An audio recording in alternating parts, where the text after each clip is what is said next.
আজকের এই ভিডিওটির মাধ্যমে আপনাদেরকে কানেকশন করে দেখাবো একটি ফ্রিজ বোর্ড। এরকম যে কোনো ধরনের ফ্রিজ বোর্ড কিন্তু আমরা আসলে নিজেরাই কানেকশন করতে পারবো আজকের এই ভিডিওটি দেখার মাধ্যমে। একদমই সিম্পল কানেকশন। পুরো ভিডিওটি মনোযোগ দিয়ে দেখলে আসলে আপনারা সেইটি বুঝতে পারবেন।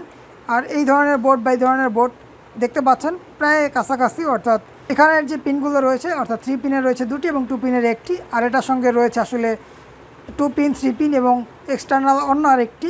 তো এগুলোকে মূলত পাওয়ার সকেট বা কম্বাইন সকেট, অনেকে 5 পিন বলে আসলে চিনে থাকে। তো সেটা আপনারা যাই বলেন না কেন, এটা কানেকশনটি আসলে মূল বিষয়। তো আমি যদি দুটি বডি আপনাদেরকে আসলে দেখাই, দেখতে পাচ্ছেন এটার আউটলুক এবং এটার আউটলুক, এটা দুটার আউটলুকই কিন্তু মানে মনে হচ্ছে একটু ভিন্ন ধরনের, বাট কানেকশন পলিসি কিন্তু সম্পূর্ণ এক। তো আমি যদি আপনাদের একটু ভালোভাবে বোঝানোর চেষ্টা করি সেক্ষেত্রে আপনারা বুঝতে পারবেন। এটি হচ্ছে সুইচের কানেকশন এবং এই পাশে আপনারা দেখতে পাচ্ছেন সুইচের কানেকশন। এছাড়াও এখানে রয়েছে এল এবং এন, অর্থাৎ নিউট্রাল এবং লোড, পজিটিভ এবং এটা হচ্ছে নেগেটিভ।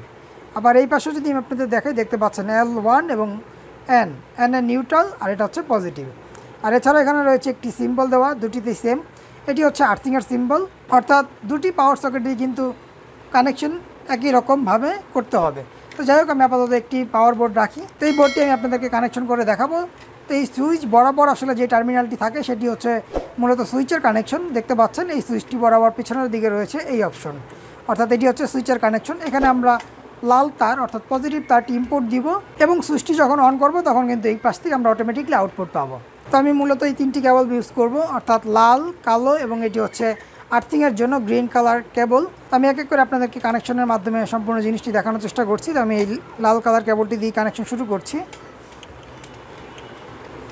তো অলরেডি লাল রঙের কেবলটি লাগানো হয়ে গিয়েছে। এবার আমরা লাগাবো হচ্ছে এন লেখা যে অপশনটিতে রয়েছে, অর্থাৎ নিউট্রাল।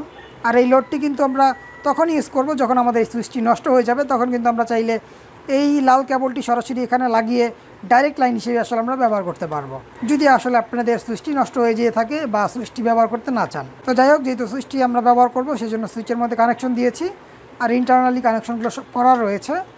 এরপর যে আমরা জাস্ট এখানে নিউট্রাল কানেকশনটি দিয়ে নিব, অর্থাৎ এই কালো কালার যে কেবলটি রয়েছে এটি আমি এখানে কানেকশন দিয়ে নিচ্ছি।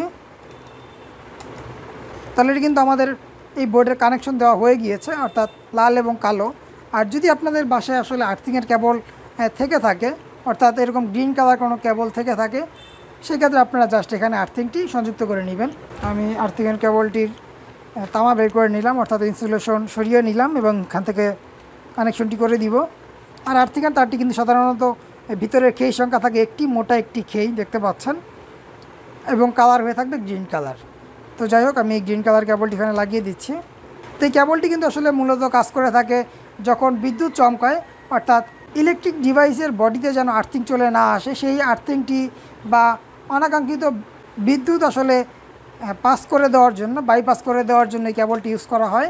অর্থাৎ এই কেবলটি কিন্তু সরাসরি গ্রাউন্ড করা থাকে, যারই প্রেক্ষিতে কিন্তু সরাসরি কারেন্টটি মাটিতে চলে যায়।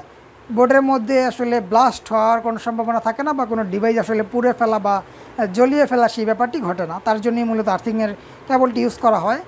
আর যদি আর্থিংয়ের কেবলটি আপনারা ইউজ না করতে চান, সেক্ষেত্রে জাস্ট এই 2টি কেবল লাগালেই কিন্তু আপনাদের এই বোর্ডটি সুন্দরভাবেই চলবে। অর্থাৎ এই কেবলটি ছাড়াও, এই গ্রিন কালার কেবলটি ছাড়াও আপনারা এই বোর্ড চালাতে পারবেন। আর যদি আপনারা আসলে সুরক্ষার কথাটি বেশি চিন্তা করেন, সেক্ষেত্রে অবশ্যই এরকম আর্থিংয়ের তারটি সংযুক্ত করে নেবেন। তো অলরেডি কিন্তু আমাদের কানেকশন করা হয়ে গিয়েছে। এখন আমরা জাস্ট এখানে ভোল্টেজ ইনপুট দিলেই কিন্তু দেখতে পাবো যে এই বোর্ডের মধ্যে কারেন্ট চলে আসবে। তো আমি সেই জিনিসটি আপনাদেরকে দিয়ে দেখাচ্ছি, অর্থাৎ আমি এখান থেকে তামাটি বের করে একটি বোর্ডের সঙ্গে লাগিয়ে দেখাচ্ছি। তো আমি এখানে একটি মাল্টিপ্লাগ নিয়ে এসেছি, দেখতে পাচ্ছেন এখানে লাইটটি জ্বলছে, অর্থাৎ এখানে কারেন্ট রয়েছে। আর এখানে সুইচটি এখন অফ অবস্থায় রয়েছে। তো আমি জাস্ট এখান থেকে এই কেবল দুটি এখানে লাগাচ্ছি। তো আমি এখানে এক হাত দিয়ে ধরে রেখে জাস্ট এই সুইচটি যখন অন করব, দেখতে পাচ্ছেন লাইটটি জ্বলছে। তো ক্যামেরার জন্য আসলে মনে হচ্ছে যে লাইটটি আপ ডাউন করছে, বাট বিষয়টি কিন্তু এরকম নয়, স্টিলই জ্বলে রয়েছে। ক্যামেরাতে দেখা যাচ্ছে আসলে লাইটটি লাফাচ্ছে। তো আমি দেখতে পাচ্ছেন টেস্টারটি দিয়ে চেক করে দেখানোর চেষ্টা করছি। টেস্টারটি কিন্তু আসলে জ্বলছে, হয়তো আপনারা দেখতে পাচ্ছেন যে টেস্টারের লাইটটি লাফাচ্ছে। আমাদের এখানে সম্পূর্ণ কানেকশনগুলো কিন্তু করা ওকে হয়ে গিয়েছে। আমি সুইচ অফ করে দিচ্ছি এবং এখান থেকে খুব সাবধানতার সঙ্গে 2টি কেবলই উঠিয়ে নিলাম। তো এই মাল্টিপ্লাগটি সাইডে সরিয়ে রাখছি। তো এভাবে করেই কিন্তু আপনারা খুব ইজিলি আপনাদের বাসায় যে কোনো ফ্রিজ বোর্ড বা এরকম বোর্ড কিন্তু কানেকশন করতে পারবেন। আর যদিও আপনাদের বাসায় থাকা ফ্রিজ বোর্ডটি একটু অন্য ক্যাটাগরি হয়ে থাকে বা এখানে কানেকশনগুলো একটু অন্যরকম মনে হয়ে থাকে, সেক্ষেত্রে আপনারা চাইলে আমার আরেকটি ভিডিও রয়েছে, সেই ভিডিওটি দেখে আসতে পারেন। সেই ভিডিওটির মাধ্যমে আমি আসলে বিভিন্ন ধরনের পাওয়ার সকেটগুলো কানেকশন করে দেখিয়েছিলাম, অর্থাৎ ফ্রিজ বোর্ডগুলো কানেকশন করে দেখিয়েছিলাম।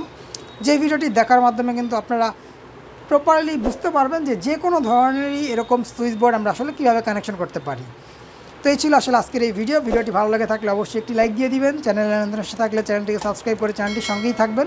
আর এই ভিডিওটি কেমন লেগেছে অবশ্যই কিন্তু কমেন্ট বক্সে কমেন্ট করে জানাতে পারেন। তো আজকের এই ভিডিওটি এখানেই শেষ করছি, ভালো থাকবেন সবাই, আল্লাহ হাফেজ।